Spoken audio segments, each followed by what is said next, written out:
4 times a year, combat aircraft from the United States and our allies participate in an exercise called Red Flag. Short of actual combat, this gives aircrew the most realistic training available anywhere in the world. Wars are now largely fought by alliances. Armed forces from many disparate nations fight as a team. A coordinated effort. Red Flag trains aircrew for just such an occurrence. Red Flag is the closest aircrew can get to actual war without dropping bombs or shooting down enemy aircraft. 4 times a year, combat aircraft from air forces all over the world descend on Nellis Air Force Base in Nevada.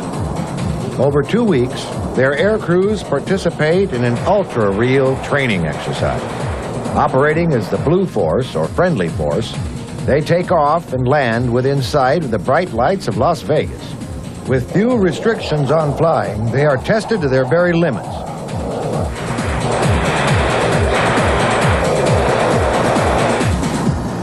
Opposing them is the Red Force, which consists of adversary aircraft to simulate those from potentially hostile air forces, as well as the world's densest concentration of air defense gun and missile systems for training.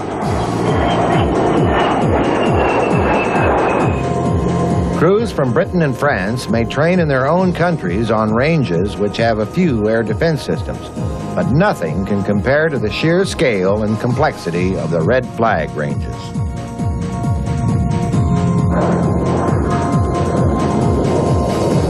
Red Flag exercises have been running for 20 years, and throughout their existence have been recognized as the most realistic simulations of air combat available. Each new round of exercises reflects the changing world of air warfare, with new tactics and operational procedures involved.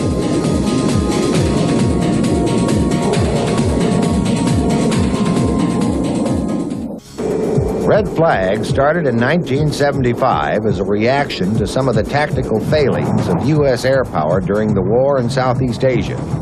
Today's Red Flag is the responsibility of the U.S. Air Force 414th Training Squadron, part of the Weapons and Tactics Center at Nellis.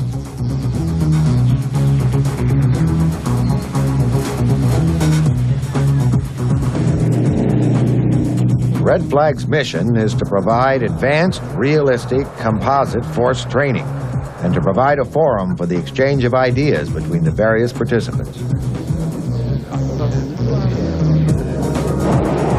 Studies of air combat revealed that crews became far more effective and, above all, survivable after they had completed their first 10 combat missions. An aim of Red Flag is to provide those 10 missions in the relative safety of an exercise, where the threats are realistically simulated rather than in the very dangerous heat of battle. Desert Storm was the proof of its success.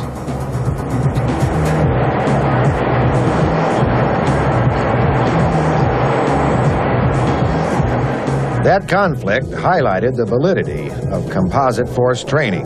So each Red Flag includes disparate units from the U.S. forces and from overseas.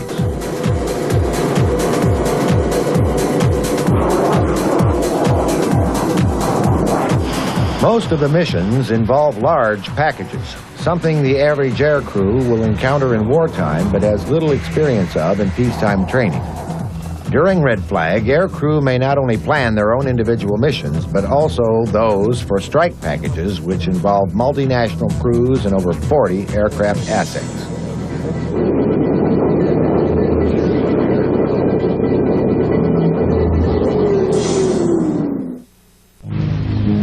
Red Flag is one of 4 exercises in the Flag series.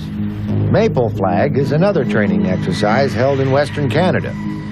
Green Flag is a U.S.-only exercise held at Nellis. This concentrates on electronic warfare, intelligence, and command and control. Blue Flag is a series of computer war games and combat simulations.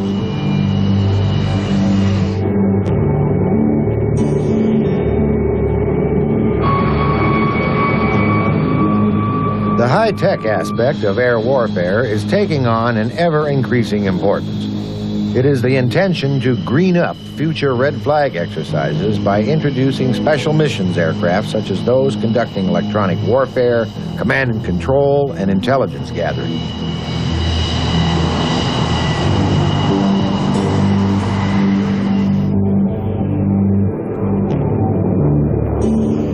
Desert Storm highlighted the importance of mission flexibility, and in particular, the ability to retarget aircraft in flight, as happened during the Scud hunting scenario.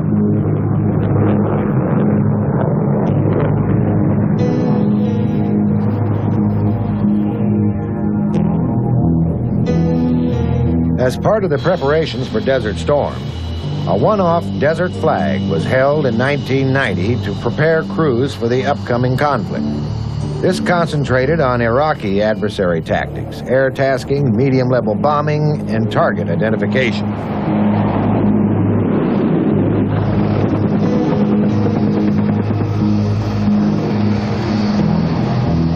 New targets were constructed in the Red Flag Range complex, including an oil refinery, Scud missiles, and a facsimile of an Iraqi airfield.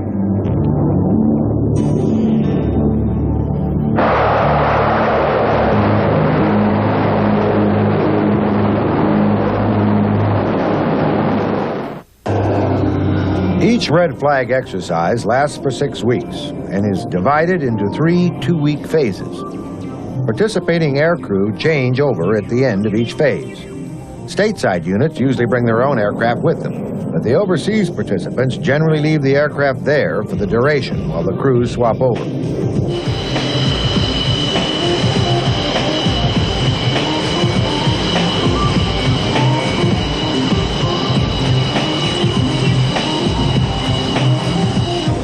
The 2-week phase gives approximately 10 missions to each crew, which is considered the optimum number. Any fewer and the crew are still learning many lessons. Any more and they have reached saturation point. Red Flag is very intense.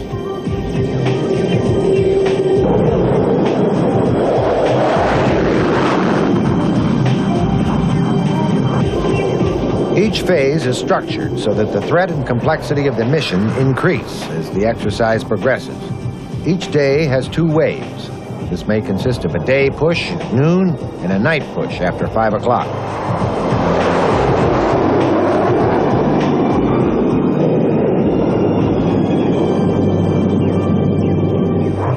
The first day consists of a familiarization sortie around the range complexes. Even this mission involves a target attack.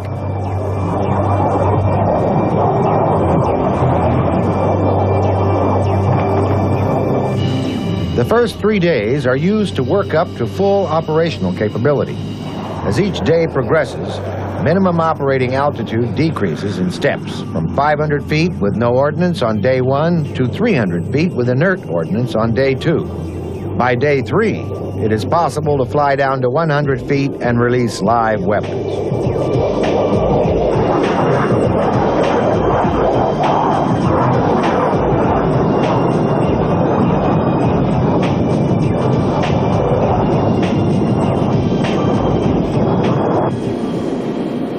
Similarly, the threats increase in capability. On day 1, the adversary aircraft stay on the ground.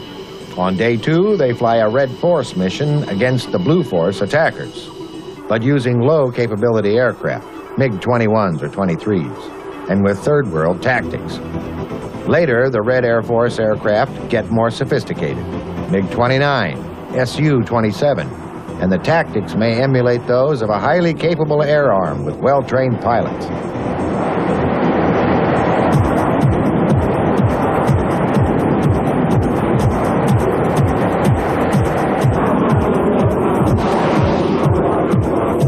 Ground threats also get more sophisticated as the exercise progresses, augmenting the airborne adversaries to present a realistic air defense environment in whatever scenario they are tasked. In addition to SAM and AAA radar threats, the air defense environment gears up to include communications jamming. At some point in the exercise, a realistic combat search and rescue exercise is also undertaken as part of the main package activities.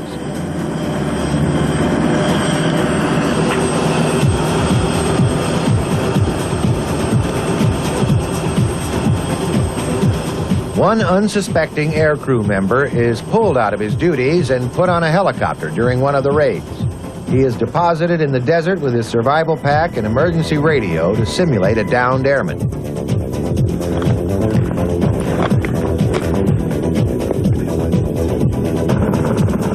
From this point, a full-scale rescue attempt is planned, which is executed the following day during the main strike.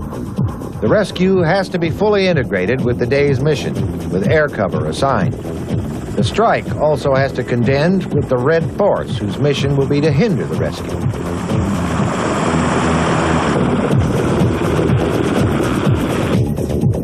Days 8, 9, and 10 of Red Flag are the culmination of all the lessons learned. The previous 7 exercises have been discrete one-day scenarios, attacking targets as diverse as power plants and airfields. The final 3 days are a rolling air campaign with kill removals. As happens in a real war, this means that if you are shot down by the air defenses, you are removed from the scene.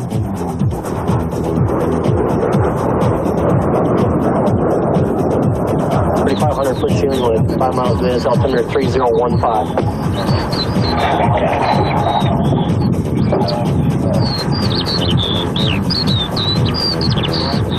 This highlights the importance of suppressing and killing air defenses on the first day, rolling back the defenses until by the last day of the campaign, the Blue Forces should be in a position to operate in the attack role to great effect.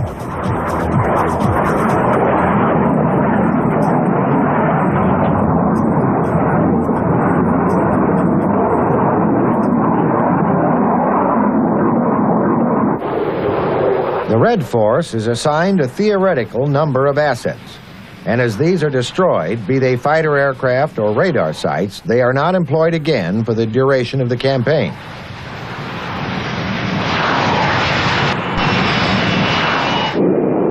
In reality, there are only a small number of actual aircraft assigned to the Red Force, so when killed in air combat, they initially fly off to a regeneration box before they can re-enter the fray as a different fighter.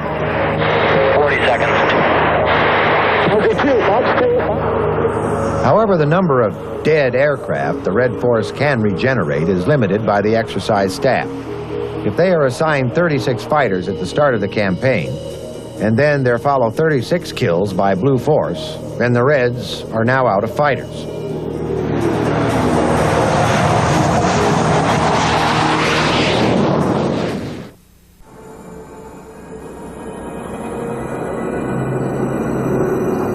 The Red Flag participants are not the only aircraft flying in the area.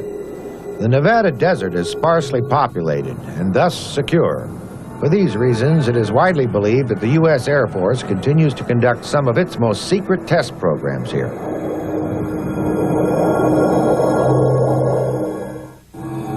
Red Flag is conducted over a massive slice of Nevada, some 12,000 square miles of airspace on top of over 2,500 square miles of bombing range.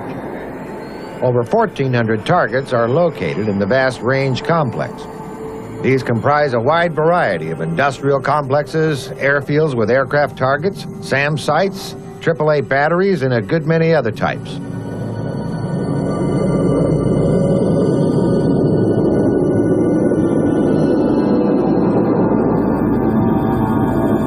The airspace consists of a rough triangle with Nellis at its southern apex. In the center of the triangle is a highly restricted no-go area known as the box. This is where the U.S. Air Force and other agencies are believed to undertake highly classified black programs from the Groom Lake Test Complex.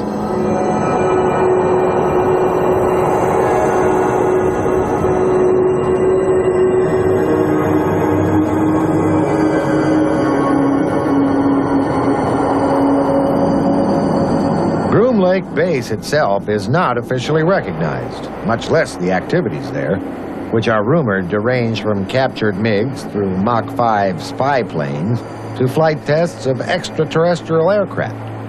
Red Flag crews keep well away from the box, for to transgress its airspace by even a few yards results in instant expulsion from the exercise, and no doubt a thoroughly unpleasant debriefing.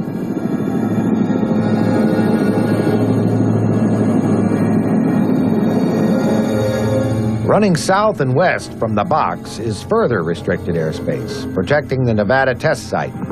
This contains the areas of Frenchman, Jackass, and Yucca Flats, and Paiute Mesa, where the U.S. Department of Energy has conducted most of the U.S. nuclear tests since January 1951.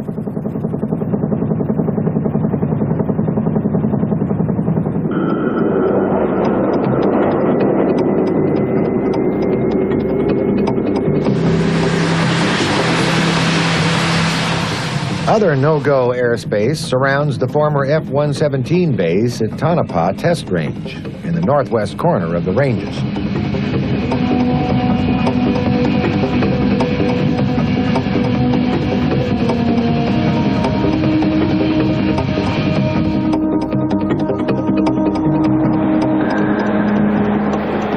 The eastern and northern sections of the airspace are made up of MOAs, military operating areas, where the jets are restricted to supersonic flight above 5,000 feet only.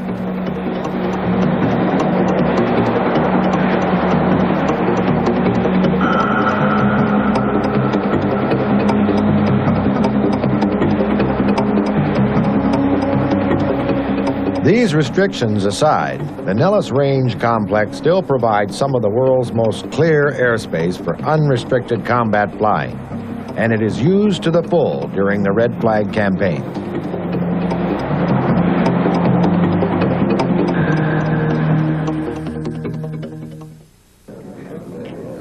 For a participating squadron in a Red Flag exercise, the work starts many weeks before.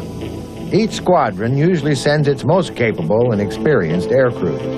For example, Royal Air Force Tornado Strike crews all have at least 500 hours of fast jet time. Once in Las Vegas, there is little time to acclimatize before training starts in earnest.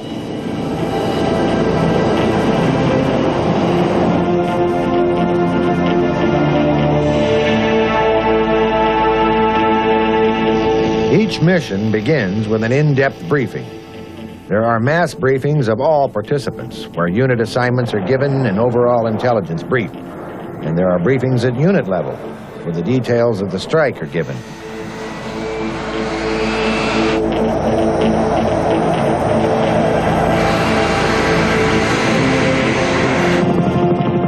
On each mission, there are assigned mission leaders, package leaders, and flight leaders. Due to their smaller size, the Royal Air Force and the Armée de l'Air bring to Red Flag their flexibility of operations, which makes their package planning excellent. However, there is much to learn from the hosts at Nellis, for the Americans are regarded as the only people who can put together and run the really big missions.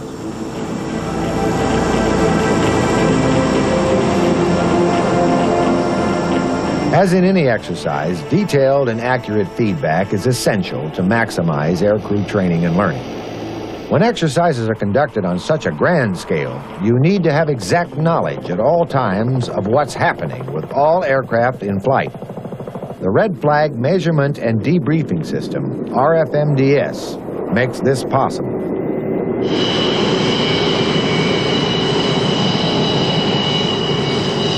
Installed in 1986, the RFMDS consists of a pod carried by each aircraft which downlinks key flight and weapons data to ground stations.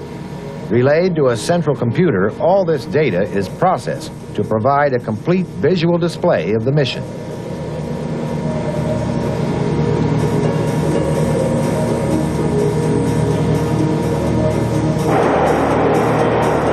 RFMDS tracks up to 36 high-activity aircraft. Those in the target area are engaged in air combat, and a further 100 low-activity aircraft. It also shows missile launches from both ground and air, aircraft altitude, speeds, armament status, and relation to other aircraft. The basic display shows the entire target range area, with major terrain features. On this is overlaid the tracks and positions of the players, presented in different colors for easy identification.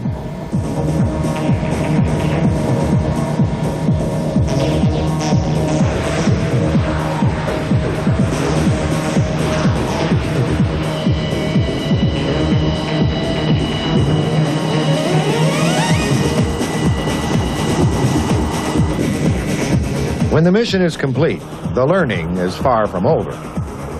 With RFMDS post-action analysis, mission performances are no longer a matter of educated guesses or fragmentary knowledge. Before such systems were introduced, it was the biggest guy with the loudest voice who won the debriefing.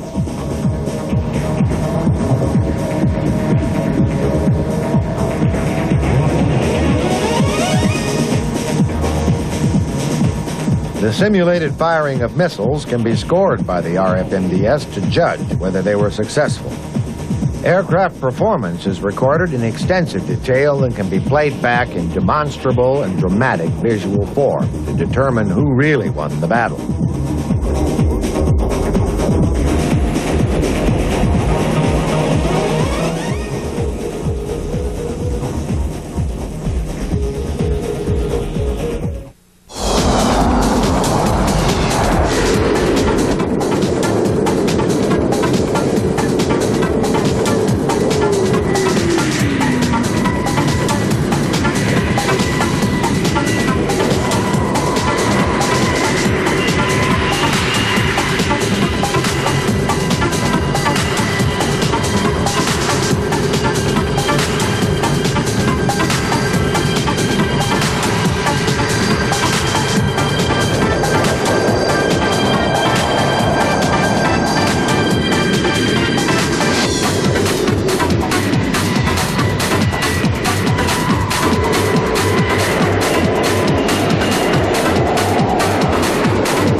And that is what Red Flag is all about. It takes crews from a wide range of units and from different air arms, puts them together, gives them a common mission, and watches them learn from each other. It builds a team which emerges after 2 weeks as a fully integrated and awesomely powerful air power package.